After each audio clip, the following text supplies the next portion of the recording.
guys a few tips and have a conversation with you guys about what can you do. I've been receiving so many emails from patients and friends asking what can you do to stay healthy. Of course, we know about washing our hands, using face masks when we're outside, social distancing, but what can you do to actually support or enhance or activate your immune system so you're more resistant to the COVID-19 situation? So here's a few things that I want to recommend. The first thing I'm recommending is a lot of you guys probably already heard about the vitamin C. Now, why and how does vitamin C work? We know that they were using, in quite a few countries actually, they were recommending IV, that's intravenous vitamin C therapy for COVID treatment. Now, why do they do that? You know, everybody's probably heard that, you know, take vitamin C to avoid colds during cold and flu season, but how does it actually work? Glad you asked.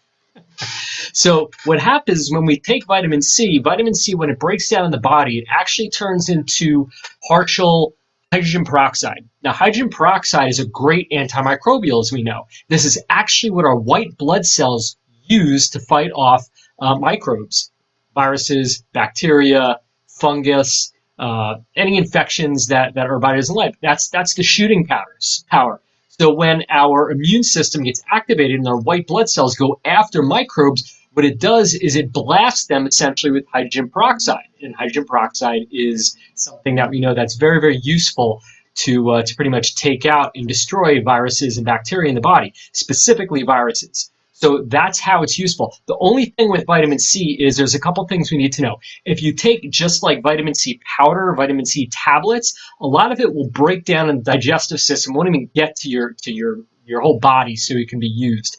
It also can give you some diarrhea and some loose stools. And on top of that, if you take high doses, it could be pretty dehydrating because high doses of vitamin C, it's pretty dehydrating. It's a diuretic.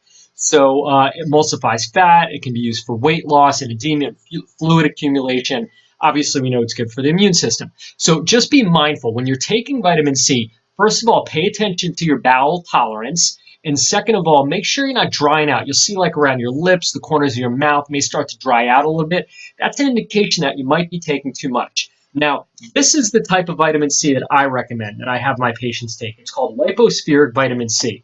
Now, lipospheric vitamin C is just the highest oral potency vitamin C that we can take. I'm not necessarily advocating this company, although this is kind of a company that we certainly use. But you could take 1 or 2 of these a day and get like the equivalent of like a 5 or 10,000 milligram dose of vitamin C. And the kicker with this is it bypasses the stomach because it's encapsulated in fat. That's why it's called lipospheric. Lipospheric means it's encoded in a fat, so it goes straight to the liver for metabolic breakdown, for better distribution and utilization throughout the body. So that is why we use vitamin C, folks. The second thing we want to look at is we know dehydration is a huge factor in getting sick, right? When we get dehydrated, especially in winter. Part of the reason we get sick in winter is because the air is so dry. Our mucous membranes dry out, which is a protective barrier against our immune system, right? We have this mucus lining in our nose and our lungs and our throat that actually, so when the viruses come in contact, we kind of get phlegm or mucus and stuff like that. And we could either blow our nose or spit or cough and get that out of our system. It gets trapped in the mucus. So what happens when we dry out too much, that mucous membrane gets too thin or non-existent. So we dry out and we don't have that protective barrier. So we can take things like the vitamins, which are essential minerals that are used as electrolytes. Now, these are electrolytes, magnesium, potassium. And what they do is they help hold fluids in the body. They're like sponges. Very, very useful for helping keeping the body hydrated. So while we do want to increase our water intake, we also want to make sure that we have appropriate electrolytes that are going to help the fluids stay inside our body. Okay?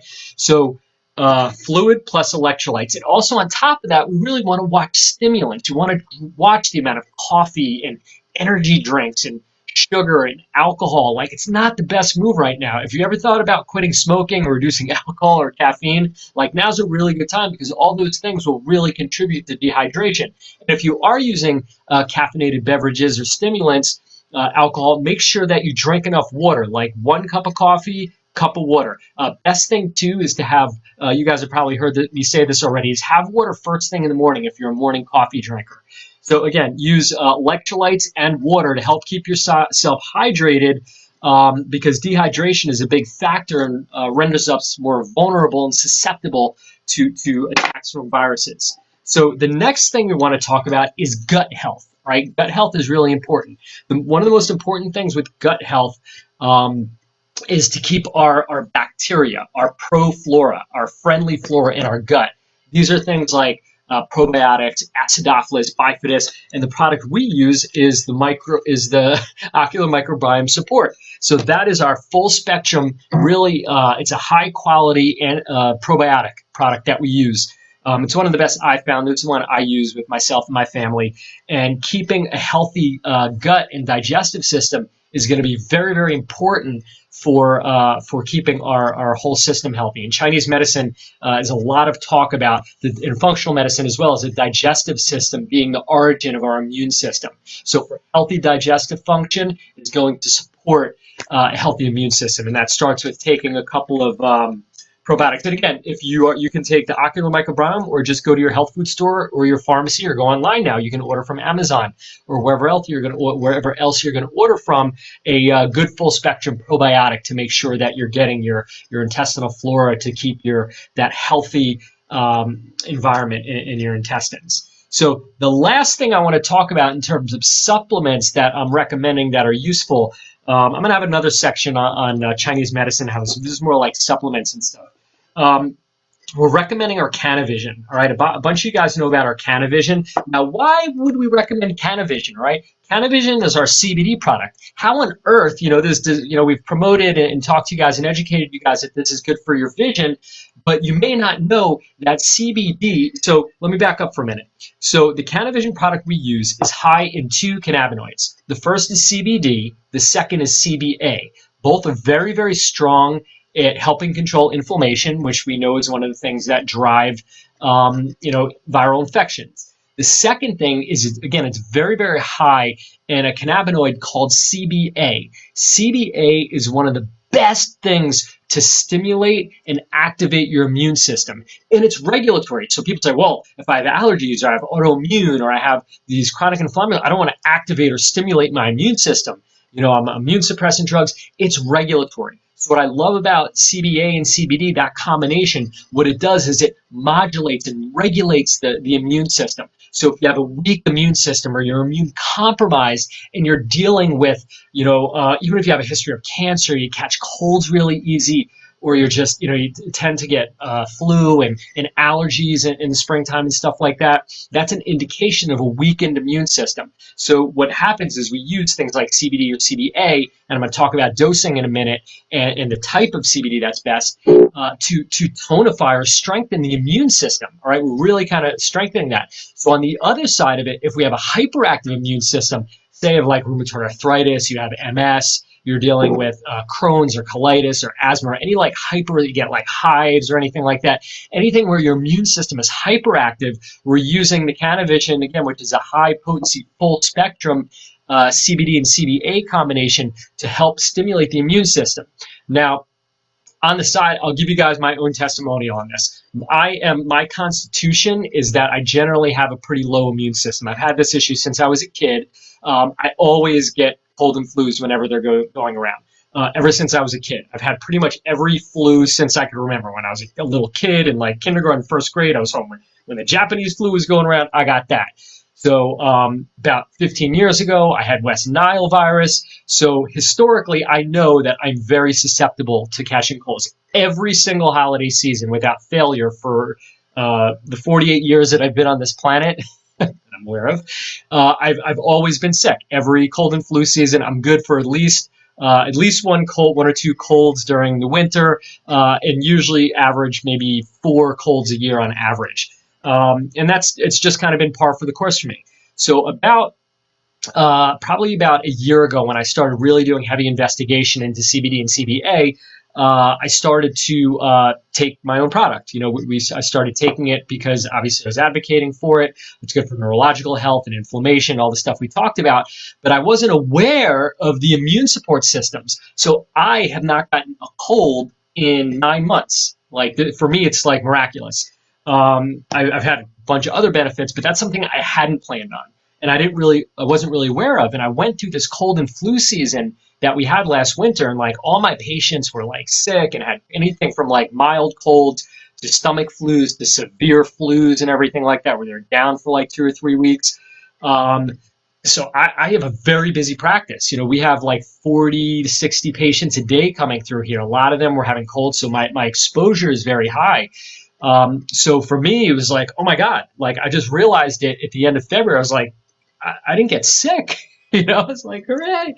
So that's just something I wanted to like mention to you guys. And that's why I'm recommending CBD, especially ours. Now, let me tell you a little bit about this and why it's important. So, like, if you're going to use mine, great. If you want to go out and get your own CBD, that's great too. Here are the recommends and the criteria that I recommend if you're going to use this type of treatment. You want to use our Canavision, that's great. If not, what you're going to look for is a high, full spectrum CBD product. All right, it has to have equal parts of CBD, and the CBA is critical for immune support. Okay, what that means is we want to make sure that they have enough CBA. It also needs to be full spectrum, meaning it has like everything in it. What that means, it's going to have trace amounts less than 0.3% of THC. Now, I know what you guys are thinking. This is not a Cheech and Chong episode where we're getting high. The THC is enough just to stimulate the immune activation responses. It's just kind of like a whole plant theory. There are there's no intoxicating effects for using it. You may feel a little relaxed and a little chilled out, but that's just the CBD activating in the brain and kind of relaxing your system a little bit. There's no risks or anything like that. You're not going to get high on this at all. But yes, the CBD does have a very strong relaxing quality. The CBA doesn't, but it will stimulate and activate your immune system. So that's what we're recommending for adults. And what we recommend is 2 dropperfuls twice a day. Now, each dropperful, because this is 2,500 milligrams per 1 ounce bottle, what that means is when you take a full dropper, you're getting approximately 86 milligrams per dose. My recommendation now for adults is between 100 and 200. If you're immune compromised, you want to stay more to like 150 to 200 milligrams a day of the CBD-CBA combination. For kids, we're recommending my kids are doing gummies. Okay, so we have gummies available that we're offering for our patients, and more for the kids, like because the kids, this is like pretty grassy tasting. It's pretty, cannabis is pretty bitter, but this is not so bad.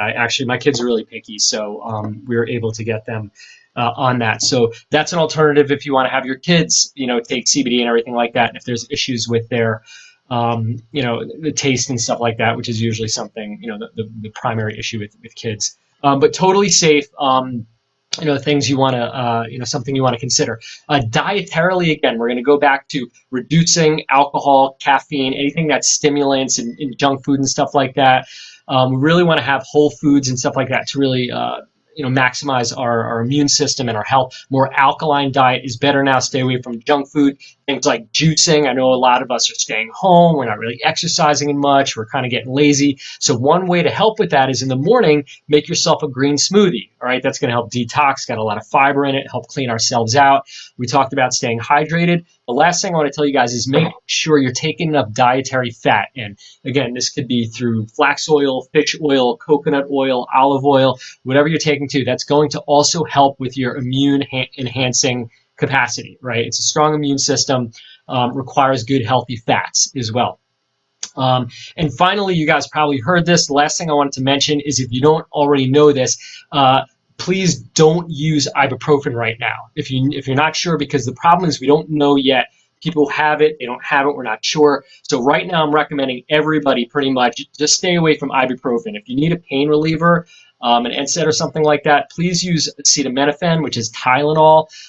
Just right now stay away from things like Advil and anything that has ibuprofen. Some of the research that's out is suggesting that it can be a stimulant and accelerate the COVID virus if it's in your system and just drive it deeper into the lungs. It seems as though the COVID virus actually likes ibuprofen, and it's kind of like a stimulant for it. It helps it like grow and proliferate. So please, I would actually just remove that or kind of lock it up, put it under, like away.